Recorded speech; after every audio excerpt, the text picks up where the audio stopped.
背中。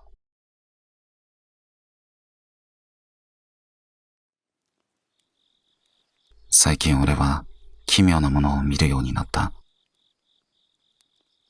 背中を向けて何事かブツブツとつぶやいてる人間だ。そいつらはどこにでも現れる。カラオケボックスの隅、職場の給湯室、妻と訪れたレストランの隣の席。その容姿はいつも違う。男子中学生だったり、女子高生だったり、疲れた顔のサラリーマンだったりする。おそらく全部別人なんだろう。彼らは普通の人間とあまり変わらない。ただどこか影がある。だから俺は一瞬でそいつらだとわかるのだ。何を言ってるのかは聞き取れない。だが俺は本能的に理解していた。あれは気づいてはいけない存在なのだと。だから俺は彼らを見つけてもすぐに視線をそらし、気づかないふりをしてその場を離れる。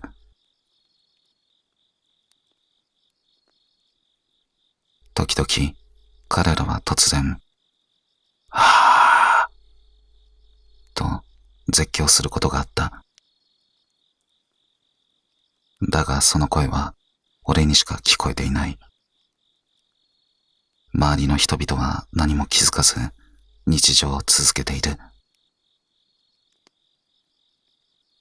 ベビーカーをした若い夫婦、杖をついた老人。俺の周りの世界にその異質な存在は静かに、しかし確実に増殖していった。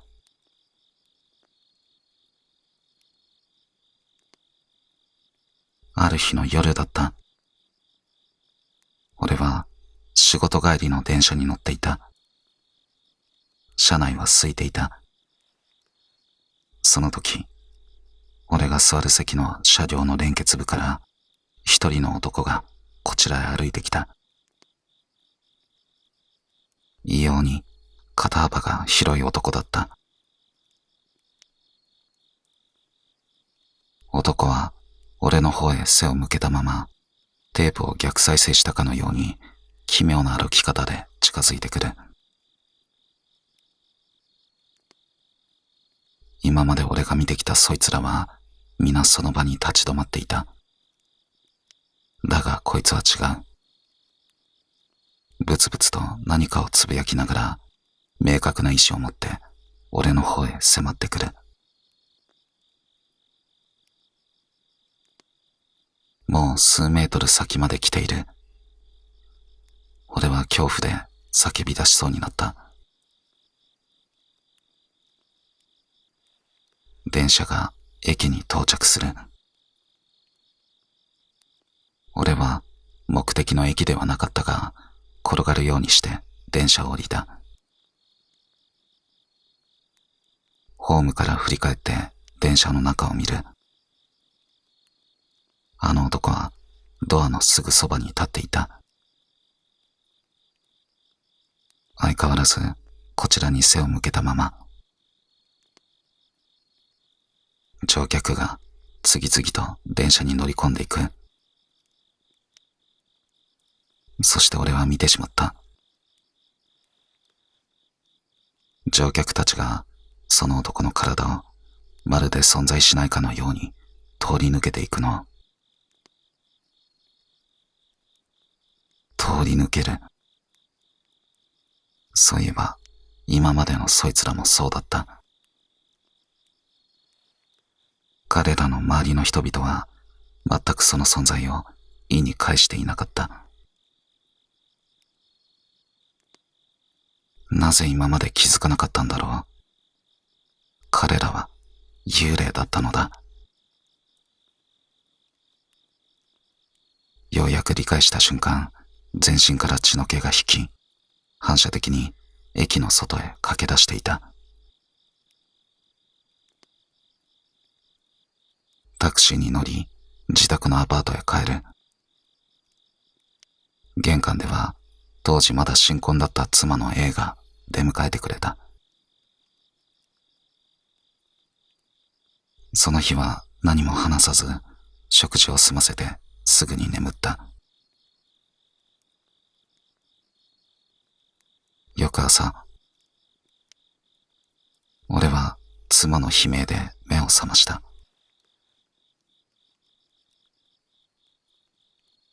どうしたんだ？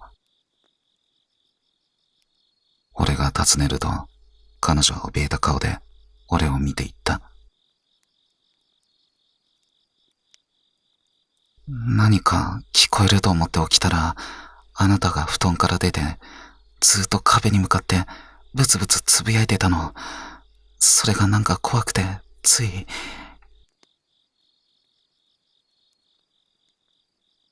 寒気がした。俺が最近見てきた背を向ける幽霊たち。俺は無意識に彼らと同じ行動をとってしまっていたのだ。俺はその日、妻に全てを話した。妻は真剣な顔で、お祓いに行った方がいいよ、と言った。その日はちょうど休日だったこともあり、俺たちは近所でも評判な寺へ向かった。住職は俺たちの話を静かに聞き入れ、快くお祓いを引き受けてくれた。だが奇妙なことがあった。住職は妻の顔は見るのに、俺のことは一切見ようとしないのだ。俺が話してる間も、彼は俺の視線を巧みに避け、あさっての方向を見つめていた。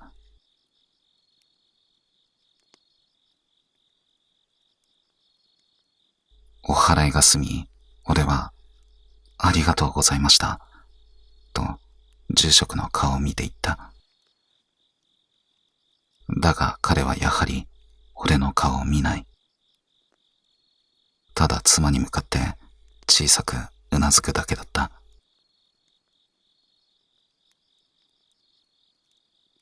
寺を後にしようとしたとき、住職がちらりと俺の後ろを見ていたような気がした。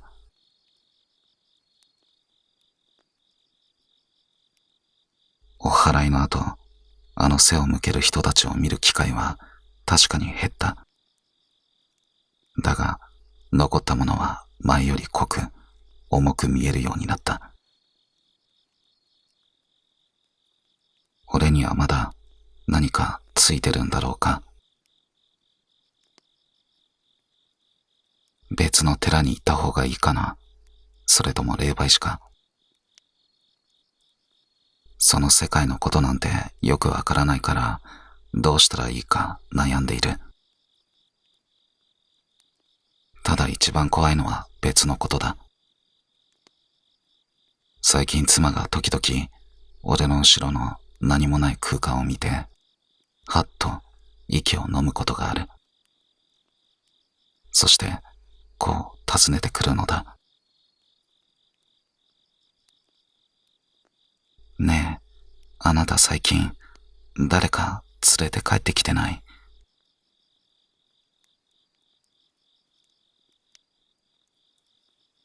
俺はまだ妻に言えていない。そいつらの数がまた少しずつ増え始めてることを。そしてその中には時々子供の姿も混じってることを。俺はただ何も気づかないふりをして笑うしかない。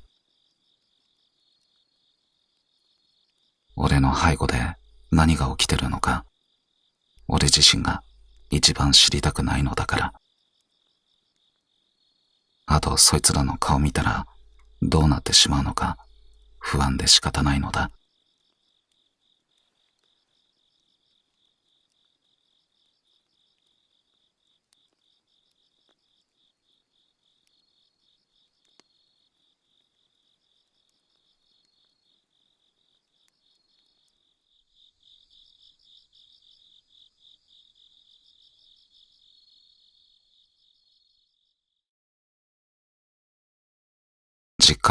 心霊スポット。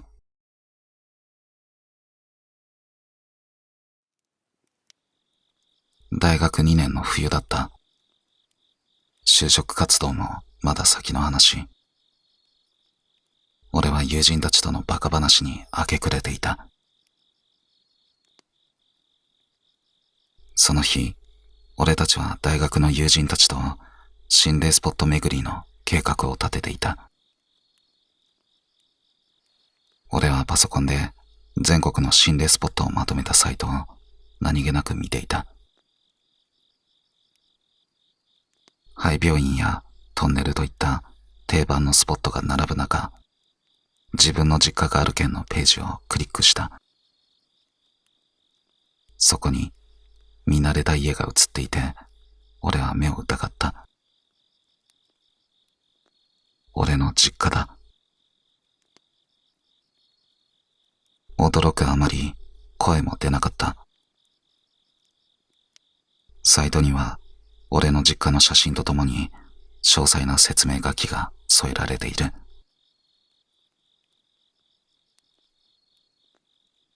心霊スポットとして最近有名になった民家だが、まだ全国ではあまり有名ではない。一家惨殺があった家。恐怖度星5。5段階評価。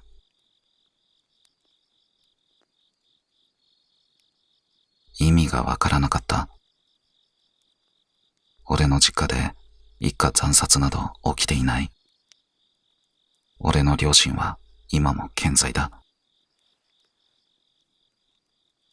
説明書きの下には証拠だという新聞記事をスキャンした画像が貼られていた。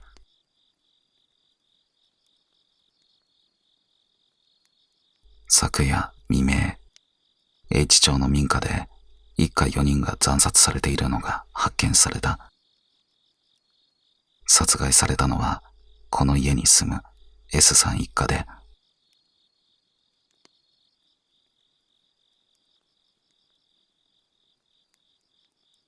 記事の内容はひどく具体的で真に迫っていた。だがその記事のおかしな点に俺は気づいた。記事に記載された新聞の発行年月日。それは今から10年後の未来の日付だった。なんだこれは。俺はサイトの説明書きを読み進めた。この家では首の皮一枚で頭部がつながった状態の例がたびたび目撃されるという。気味が悪くなったが、もう一度家の写真を見る。すると写真に写る俺の実家は今の姿より庭の木々も少しだけ大きく成長しているようだった。コメント欄には無数の書き込みがある。ここマジでやばい。ガチで出る。子供の霊と親の霊、両方見た。二度と行かない。まるで本当にこの場所に行ったことがあるかのような生々しい感想が並んでいる。俺はすぐに Google やニュースサイトで検索をかけた。H 町一家惨殺、 S さん一家惨殺事件。だがそんな事件の記事はどこにも存在しなかった。このサイトの中にだけこれらの記事は存在しているのだ。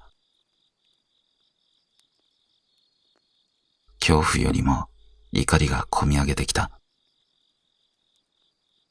誰かが実家を使い悪質ないたずらをしているのだ。俺はサイトの下部にあった情報提供を求めるメールフォームに怒りに任せて書き込んだ。勝手に俺の家を心霊スポットにしてんじゃねえ。新聞記事まで捏造しやがって。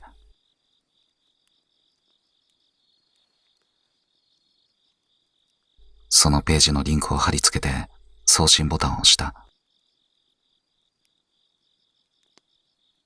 それから数週間後、あのサイトのことを思い出し、例のページにアクセスしてみた。すると、お探しのページは見つかりませんでした。と表示された。ページは削除されていたのだ。俺の抗議メールが効いたんだろう。なんだ、やっぱりただの悪質ないたずらだったのか。そう思い、その出来事を忘れることにした。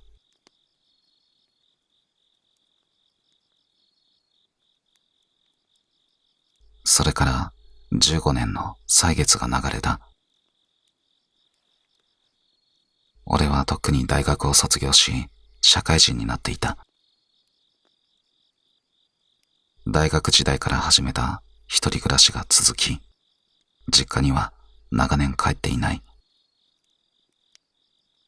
その実家も2年前に両親が祖父の介護のために父方の実家へ引っ越したため、しばらく空き家になった後、今はもう別の人が住んでるはずだった。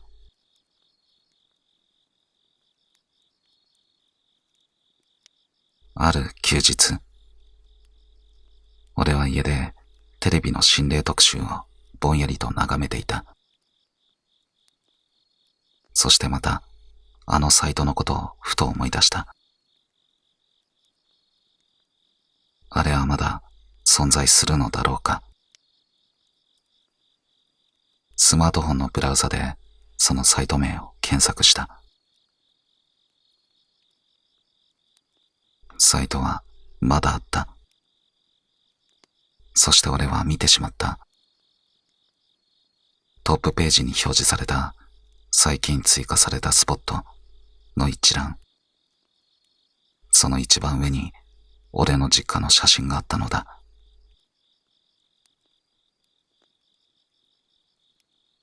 得体の知れない恐怖に動悸が激しくなる。震える手でそのリンクをタップした。以前見たのと全く同じページが表示された。恐怖度5つ星。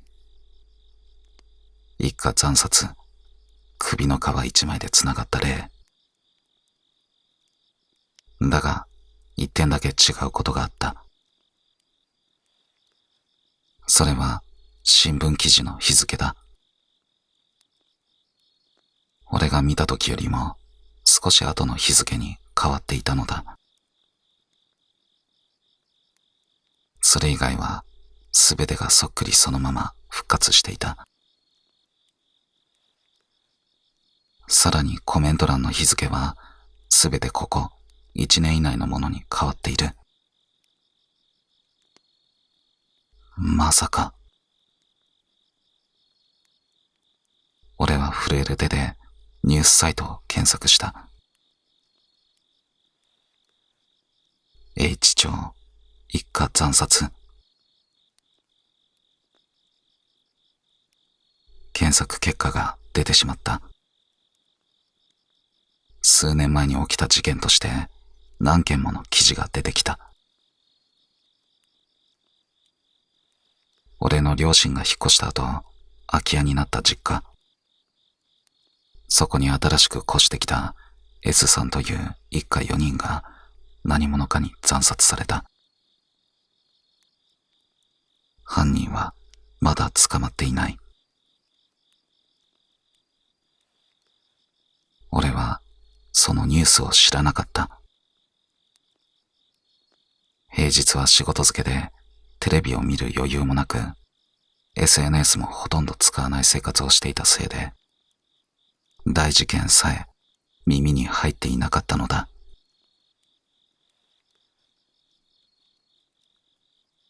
俺は恐怖でスマホを閉じた。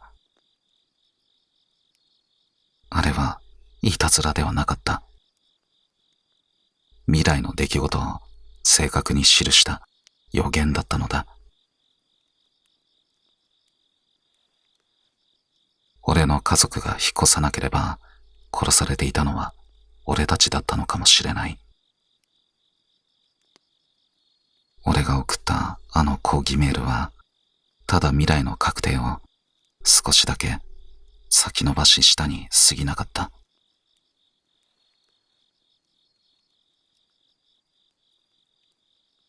俺は今もあのサイトを時々確認してしまい、その度恐怖に震えている。いつかまたあのサイトに新しいページが追加されるのではないか。そしてそこに写っているのが今俺が住んでいるアパートの写真だったらどうしようかと。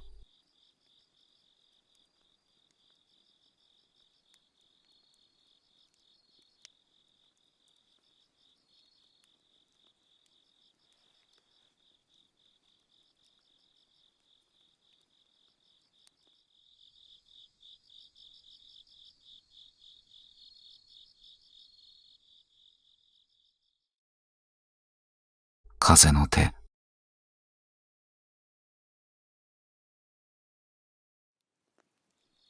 俺の右手には時々見知らぬ誰かの手がそっと重なる。物心ついた頃からずっとそうだ。それはか細くしなやかな女の手だった。肉眼ではっきりと見える。だがそれに触れることはできない。半透明の手はいつもなぜか俺の右手にだけ寄り添う形で現れた。ドアを開けるとき、コップを持つとき、ペンを握るとき、俺の日常のあらゆる瞬間にその手はそっと現れた。俺はその手を密かに風の手と呼んでいた。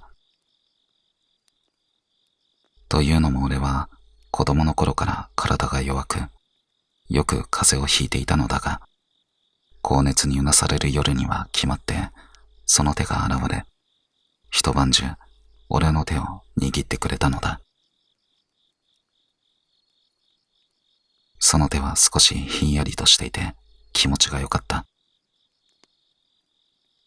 そして不思議なことに、その手に握られていると、翌朝には必ず熱が引いていた。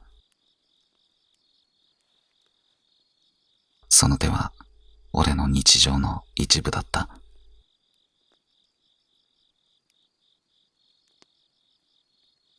大学1年生の冬、そんな俺に初めて恋人ができた。同じ学部に通う B だ。俺の一目惚れだった。彼女に近づきたくて同じサークルに入り、友人として距離を縮め、そして1年生の終わりに告白した。彼女は俺の思いを受け入れてくれた。俺たちは幸せだった。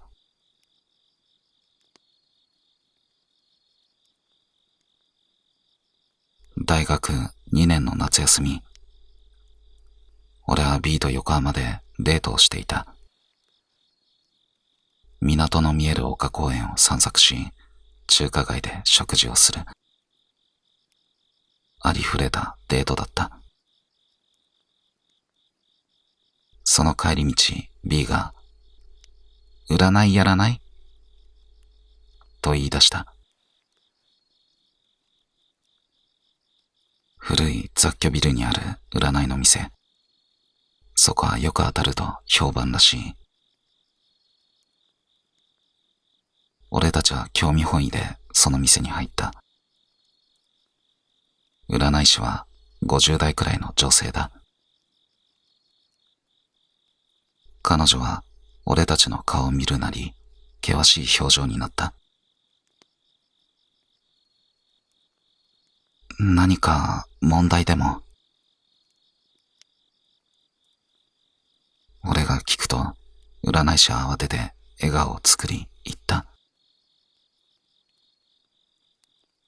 いやいや、あなたたちには何も問題ないよ。相性がいいだろう。相思相愛ってやつだね。このまま結婚するかもよ、あなたたち。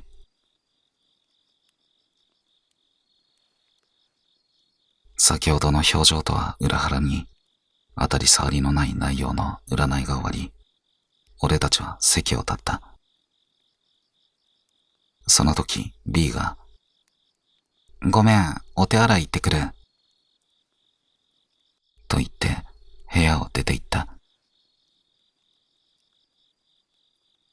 俺が一人で待っていると、背後からポンと肩を叩かれた。振り返ると、先ほどの占い師が立っていた。そして、俺の目をじーっと見て、声を潜めていった。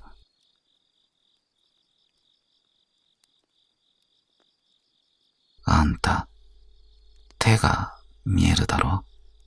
幼い頃からずっと。え？なんでそれを？俺は驚きで声が裏返った。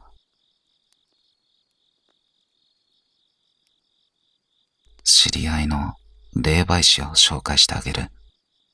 その人に話を聞くといいよ。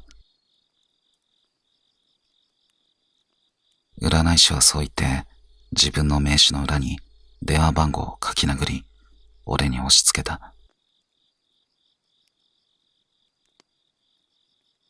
お待たせ。B が廊下から戻ってくるのが見える。占い師は、じゃ、絶対電話してね。とだけ言い残し、店の奥へと消えていった。俺は B に気づかれぬよう名刺をポケットにしまい込んだ。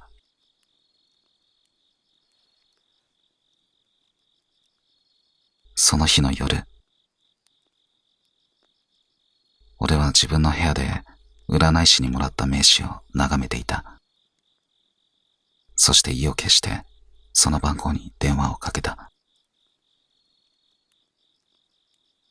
数回のコールの後、はい、と穏やかな女性の声がしたので、俺は占い師に電話番号を聞いたこと、そして今日あったことと、俺が風の手と呼ぶ存在について全てを話した。電話の向こうの女の人はただ黙って俺の話を聞いていた。そして俺が話し終えると、なるほど、〇〇さんが、ほう。何かを納得したようにつぶやいた。その直後、彼女は突然厳しい声で言い放った。やめんしゃい。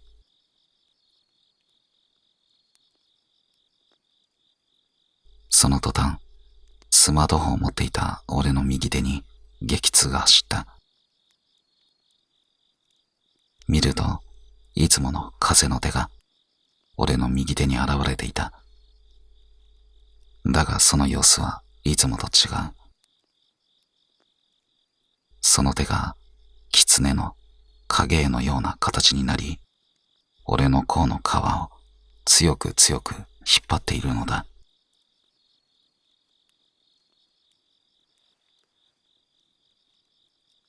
ここにいらっしゃいな。電話の向こうで女の人が住所を告げる。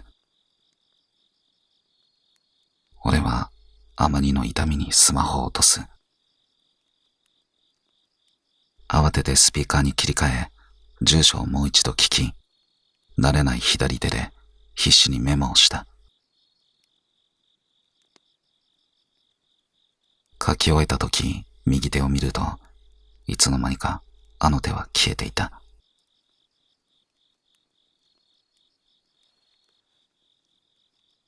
1週間後、俺はメモの住所を頼りにその場所を訪れた。そこはごく普通のアパートだった。202号室のインターホンを押す。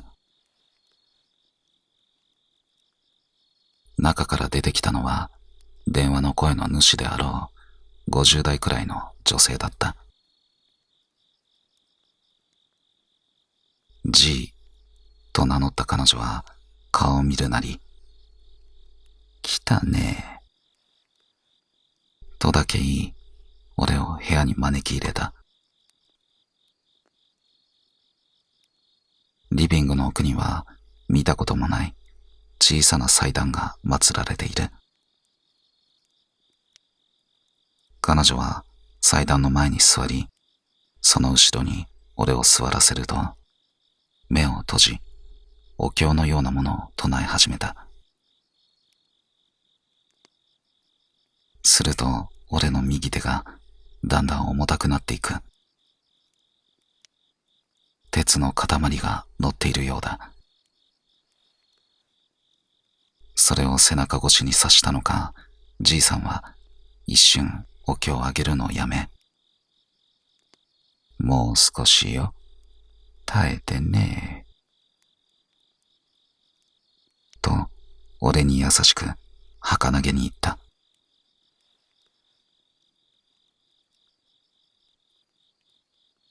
やがて度胸が終わる。じいさんが俺の方を振り向いた。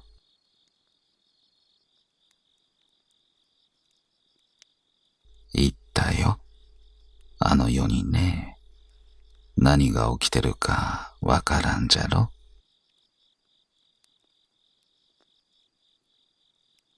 そして彼女はすべてを説明してくれた。前世で俺には妻がいたらしい。俺たちは深く愛し合い、幸せに暮らしていた。だが彼女はある日、病に倒れ、若くして亡くなってしまった。彼女は死ぬ間際に、こう言い残したそうだ。もし、私がこのまま死んでも、来世でまた一緒になろうね。と。つまり、俺についていたあの手は、前世で妻だった女性の霊だったのだ。彼女は、俺がこの世に生まれた瞬間から、ずっと俺のそばにいた。俺の右側に立ち、左手で俺の右手を握る。それは彼女が生きていた頃の癖だった。だから俺が見る手はいつも左手だったのだ。その説明を聞いてる最中、右手に温かさが残った。そしてなぜか涙が止まらなくなってしまった。知らないはずのその女性のことがひどく愛おしく感じられた。何か込み上げてくるものがあったのだ。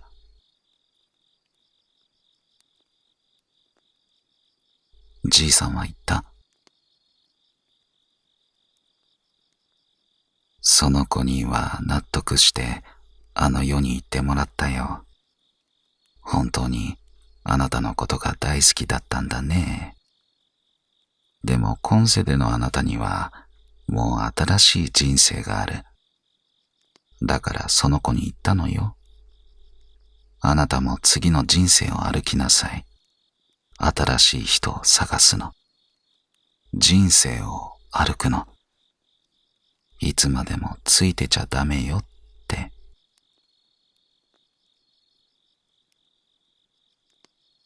そしてもう一言付け加えた。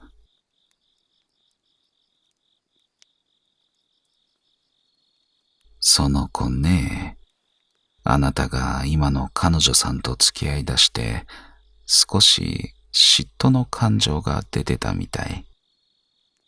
だからいっそってことも考えたそうだったわ。彼女の顔を最初見たとき、すごく怖かったもの。でも行くときは穏やかな顔になって納得してくれたわ。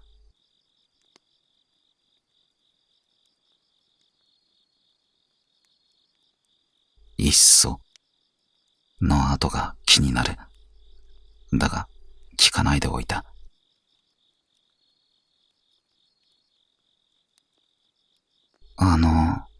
お題は。あら、いらないわよ。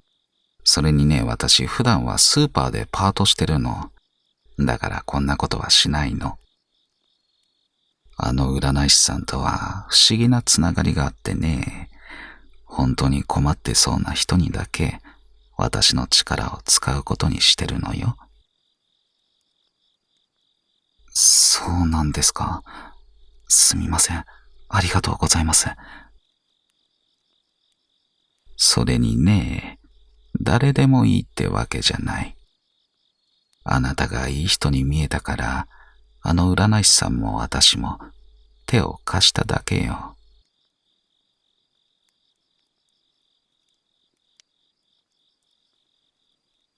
じいさんはそう言って、俺を玄関まで見送ってくれた。でも後日、人生で初めて菓子折りというものを自分で買って、ちゃんとお礼をしに行った。今でもその二人とはたまに会ったりする。あれから俺の右手にあの女性の手が現れることはなくなった。今では大学時代から付き合っていた B と結婚し、二人の子供を授かった。毎日が幸せだ。そして時々思うのだ。俺にずっとついていたという前世の妻。彼女もどこかで新しく生まれ変わり、幸せな人生を歩んでるといいな、と、心の底からそう願っている。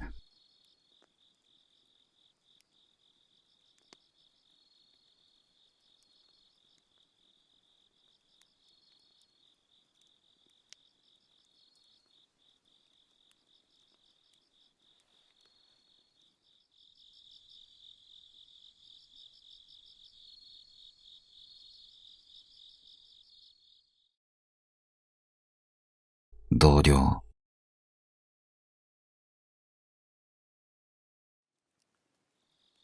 僕がよく訪れる近所の S スーパー。そこに新しく入った女性店員がいた。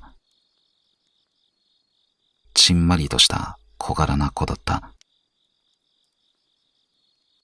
レジを打つその手つきはまだおぼつかなく、時折どぎまぎしながら会計金額を告げる。その姿が可愛くて、僕はいつしか彼女に会うためだけにそのスーパーへ通うようになっていた。どうにかしてお近づきになりたい。僕はそう思っていた。ある休日の昼下がり、僕はそのスーパーを訪れた。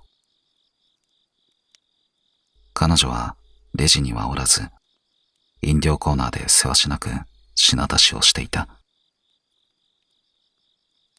その隣には一人の男性店員が立っている。若い男だ。彼女は男性店員に話しかけられて、はにかんだように笑みを浮かべていた。そして自分の手をもじもじとさせている。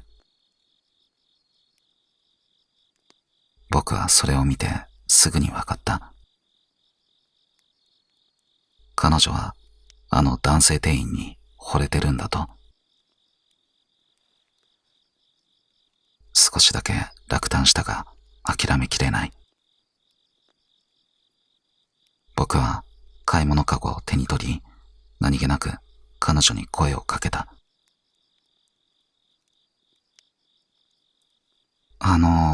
玉ねぎはどこにありますかね？彼女は僕の声にピクリと肩を震わせた。そして慌てて、あちらです。と、売り場の奥を指さして教えてくれた。そのしどろもどろな様子がまた可愛かった。僕は続けた。最近このスーパーに入ったんですか？へえ。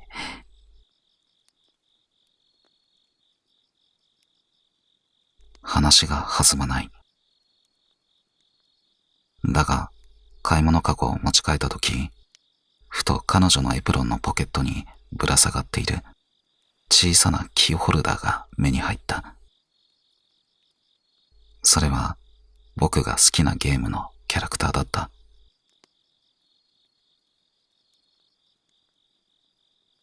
もしかして、このゲーム好きなんですか？思わず声をかけると、彼女はパッと顔を明るくした。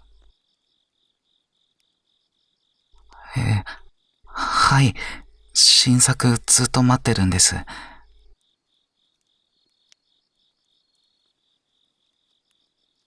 僕も自然と笑ってしまった。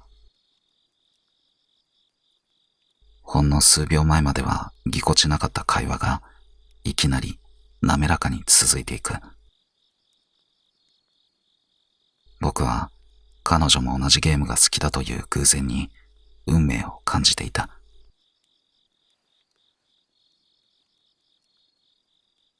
それから彼女は僕が店に行くと遠くからでも気づき声をかけてくれるようになった。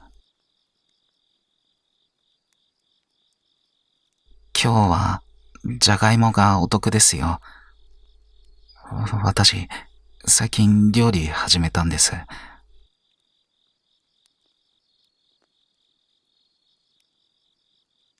彼女は積極的に僕に話しかけてきた。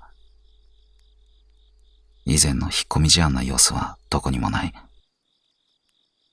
僕は確信した。そろそろ連絡先を聞いてもいい頃合いだろうと。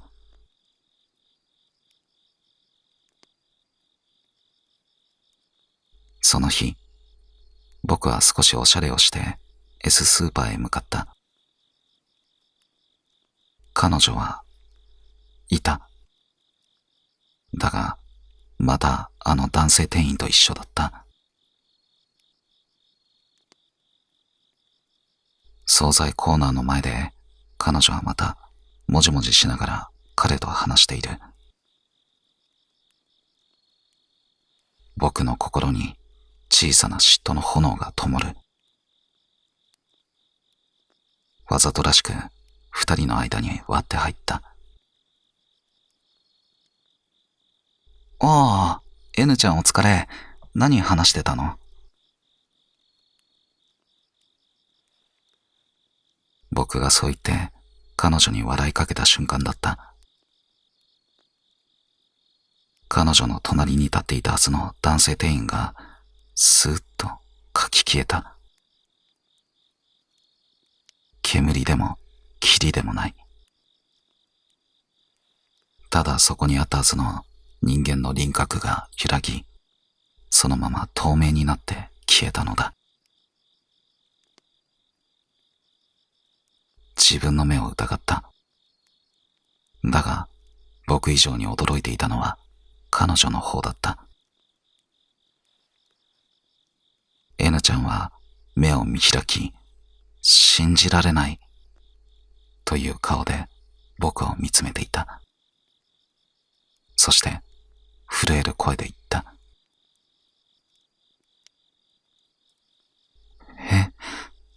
見えたんですか？彼が。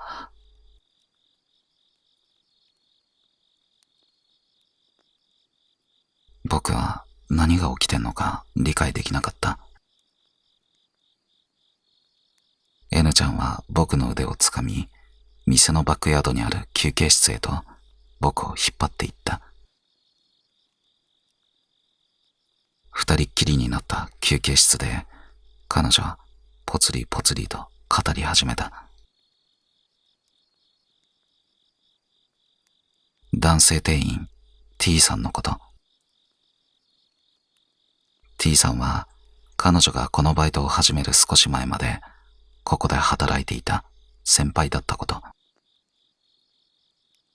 仕事熱心で誰にでも優しく、彼女は密かに彼に思いを寄せていたこと。そして T さんが一月前、仕事の帰りに事故に遭い亡くなったこと。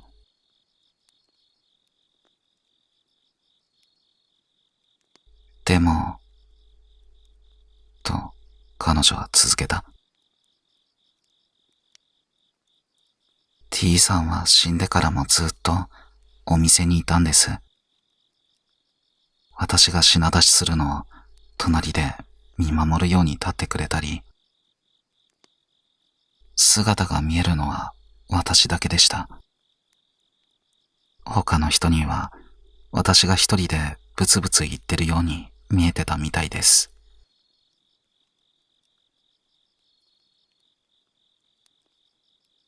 彼女がいつもキョロキョロと周りを気にしていたのは、幽霊である T さんと話してるのを他の人に見られないようにするためだったのだ。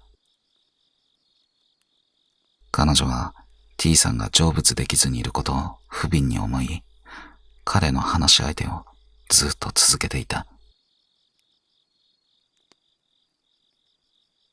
僕は呆然としていた。僕がライバルだと思っていた男は、もうこの世の人間ではなかったのだ。そして僕が彼女と親しくなれたきっかけのあの日、僕が彼女に話しかけたとき、彼女は T さんと話をしていたのだ。僕があのゲームの話をしたとき、彼女が喜んだのは T さんもそのゲームが大好きだったから。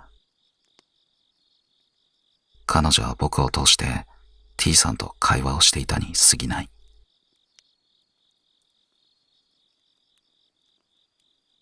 続けて N ちゃんは言った。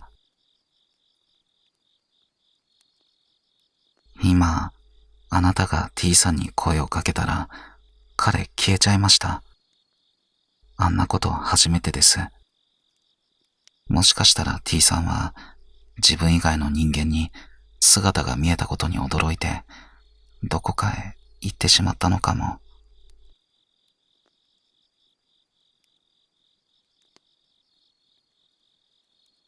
僕は N ちゃんに慰めの言葉をかけることができなかった。それから数日、彼女は落ち込んでいた。T さんが現れることは二度となかったそうだ。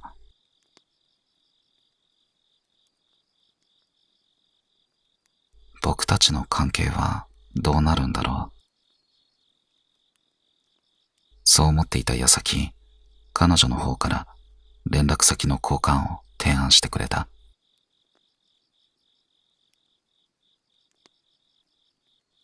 T さんのことは悲しいですけど、彼女は少しだけ寂しそうに笑った。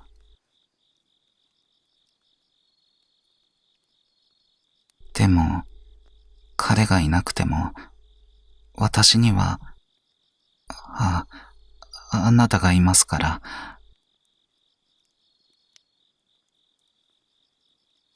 僕たちはその日からただの店員と客ではなくなった。結局あの男性店員は幽霊だった。そして僕は知らず知らずのうちに幽霊の恋敵となり、お祓いまでしてしまったのだ。今では N ちゃんと付き合っている。だが時々思うのだ。彼女が僕に見せる笑顔、それは本当に僕自身に向けられたものなんだろうか。彼女は今も僕の姿を通して、もうこの世にはいないものの面影を追い求めてるんじゃないかと。事実、彼女と遊んでいると、ふと隣に誰かの視線を感じることがある。それが彼女なのか、彼なのかはわからない。その度に、僕の背中を冷たいものが走る。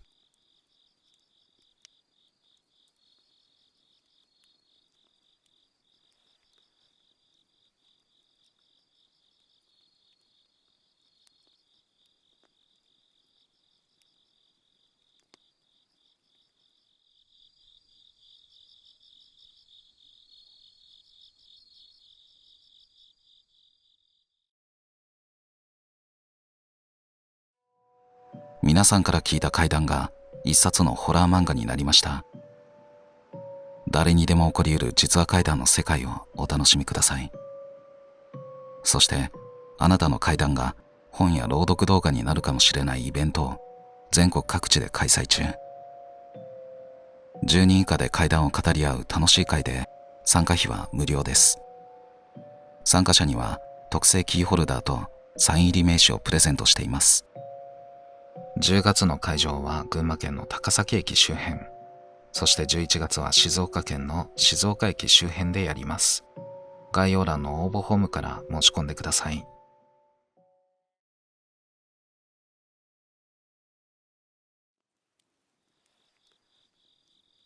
はい、どうも皆さんこんばんは、ごま団子です。さあ今回は4話の怖いお話を読ませていただきました。背中という話で始まり、そして背中に冷たいものが走る。背中背中で始まりと終わりがありましたけども。そうですね。特に印象的だったお話は、まずは実家が心霊スポットに登録されていたというお話ですかね。その未来の新聞記事もあるっていうのは、一体全体どういうこっちゃというね。しかもそれが、本当に起こっちゃったっていう、このサイトは何なんだろうっていう、ね、話ですよね。実際にその幽霊とかが、まあそういう噂話みたいなのはね、ありましたけども、実際にこのお話に幽霊が出るとか、そういうことではないんですけども、とても怖いお話だなぁと思いました。僕もやっぱ昔から怪談とか好きなんでね、昔からこういうサイトはね、よく見てるんですよ。実際に行ったりとかはしないですけど、そういうのをよく見てて、その中でさ、こう、スクロールして見てって、あれこれオレンジじゃねってなったらすごい怖いよね。今回は本当にそういう事件が起きてしまって、で、そこが心霊スポット化してるっていう。心霊スポットとなっていても侵入したりとかはね、ダメなんですけどね。違法ですから、捕まっちゃいますからね、これね。不法侵入でね。許可取ってないとそうなるよね。許可取らずに行ってる人たちすごいなと思いますね。捕まってもいいんかなみたいな。それは置いといて。いや、実家がさ、勝手に心霊スポットになってたら嫌だよね。何も起きてないのに、この家では昔みたいな。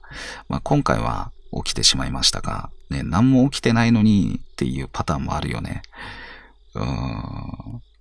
もし自分の実家がそういうことになっていたとしたら、とりあえず、どうなんでしょうね。警察通報するか。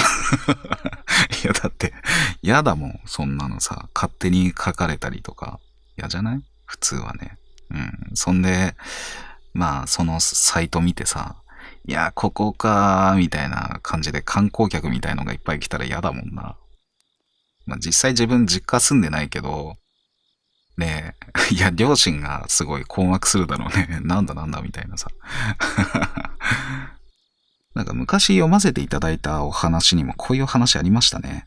うん、そのお話も、なんか、その心霊スポット化してるみたいな実家が、そんで、観光客みたいのが来て、すごい困ってるみたいなさ、そういう話ありましたよね。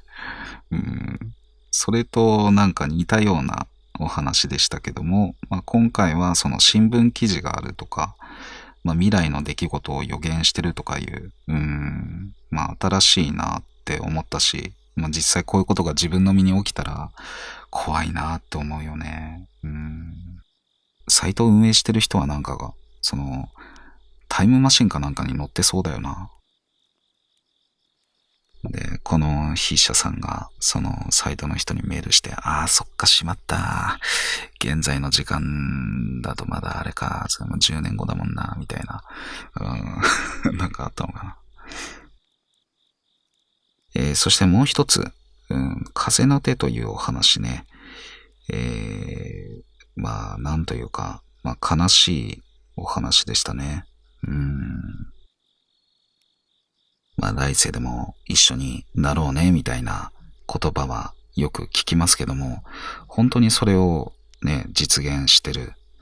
まあただ、そのね、まあその女性が霊体だったっていうことだよね。そのまま生まれ変わりせずに、そのまま霊体で、ついてきちゃったっていうことで、で、もうこの筆者さん的にはそういう記憶とかももちろんない状態ですもんね。生まれ変わっちゃって。だから、まあなんなんでしょうね。まあなんともやりきれない悲しさみたいなのはやっぱありましたよね。まあ本当にその女性が今は幸せになってることをね、願うばかりですよね。っていう感じですかね。まあでもそんだけ人を愛せるっていうのはなんかすごいなって思いますよね。羨ましくなりました。そういう部分は。そういう人と出会えたらいいなみたいなさ。なんか思いましたね。さあそんなわけで今回も、どのお話も本当に興味深く読ませていただきました。読ませていただきありがとうございました。はい、動画の概要欄にはですね、今度の10月、11月と、みんなでワイワイ語る会談会やらせていただいてるんですけども、それの、概要と、あと応募フォームの URL 貼ってあります。はい、10月は群馬、11月は静岡でやります。群馬はね、もうほぼほぼ埋まっちゃってますね、人がね。まあでもまだ、募集してますんで、まだ行きたいよっていう人いたら、勇気を持って応募してみてください。はい。本当になんか、なんだろう、あったかくて怖い階段階です。